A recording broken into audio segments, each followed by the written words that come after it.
client sold it and got, was made whole. So that one had a happy ending. Unfortunately, my other client has not had such a happy ending. A former real estate agent and broker was supposed to find and manage homes for others. Instead, he is now taking up residence inside of the Shelby County Jail. Fox 13 uncovered records that accuse this agent of stealing more than $1 million. Fox 13's investigative reporter, Kayla Solomon, got a tip about this agent and started digging. And Kayla, first off, you said that he is a former real estate agent. Yeah, emphasis on former because state licensing records show Joshua Spots, his license expired in August of this year.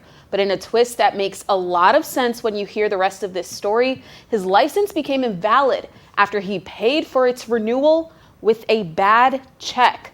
It's a pattern I found for Spots dating back to 2022. She became dependent on Mr. Spots. I believe Attorney Randy Fishman told Fox 13 he's helped at least 2 people file legal action against Joshua Spots, a man who has branded himself as a real estate agent. His Instagram, Joshua Spots Realtor, touts selling the best spots all around Memphis.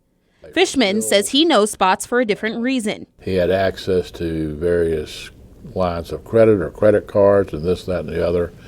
And I believe he had access to her bank account as well.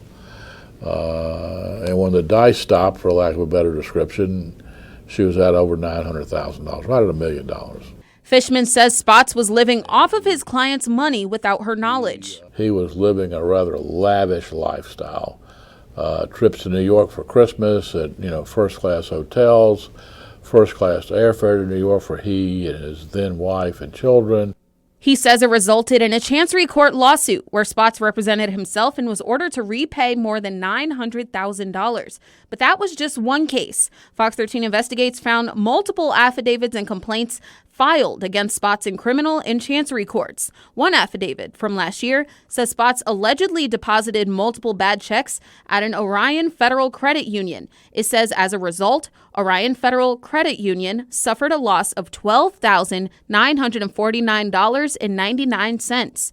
A second criminal report from this year says a woman asked Spots to manage a rental property she purchased, but she never received any of the rent money. In this case, it says she suffered a total loss of $14,157. Fishman says he was not surprised to hear about a new criminal case. It's not shocking to me at all. I mean, a leopard rarely changes his spots, and he's clearly the leopard. Now, along with these cases, state records show 5 complaints against Spots and his former business. Some are still pending action. Spots still does not have an assigned bail amount, but he is expected to be in court tomorrow for a separate Chancery Court case. Darcy?